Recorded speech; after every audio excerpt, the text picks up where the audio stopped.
அப்படின்னு சொல்லும்போது heroine selection எப்படின்னா எல்லாருமே கதை வந்து கேட்பாங்க. நான் ஹாலில் வெயிட் பண்ணுவேன். ஆஃபீஸில் வந்து ரூமில் கதை கேட்பாங்க. டைரக்டர் வந்து கதை சொல்லுவார். சொல்லி முடிச்சோன்னே கதை சூப்பராக இருக்குது. ரன் ஆஃப் டைரக்டர்னோன்னா ஆல்ரெடி படம் பண்ணியிருக்காரு. ப்ரொடக்ஷன் எல்லாம் ஃபிக்ஸ் ஆகி ஆஃபீஸ் போட்டோன்னே வருவாங்க. வந்து கதைலாம் கேட்டுருவாங்க. கேட்டோன்னே கதை ரொம்ப சூப்பராக இருக்குது, செமையாக இருக்குது. யார் பேரா பண்ணுறா அப்படின்னோன்னே பாலா அப்படின்னோன்னே பாலாவா சரி நான் சொல்கிறேன் அப்படின்னு போயிடுவாங்க. அவங்க மேலே தப்புலாம் கிடையாது. ஸோ இப்படி வந்து ஒவ்வொரு ரிஜெக்ஷனாக போயிட்டே இருக்கும்.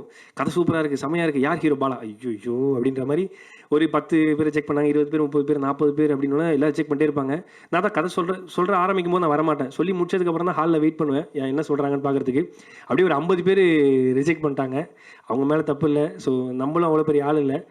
கட் பண்ணால் 51வது ஆள் லாஸ்ட்டாக வந்தாங்க தான் விநாயக் மகாதேவன்ற மாதிரி நமிதா கிருஷ்ணமூர்த்தி. எந்த ஒரு எதிர்பார்ப்புமே இல்லாமல் கதை கேட்டதுக்கப்புறம் கதை பிடிச்சிருக்கு, யார் ஹீரோன்னு கேட்டு பாலா கண்டிப்பாக பண்ணுறேன் அப்படின்னு சொன்னோன்னே அது எனக்கு என்ன சொல்கிறதே தெரியல.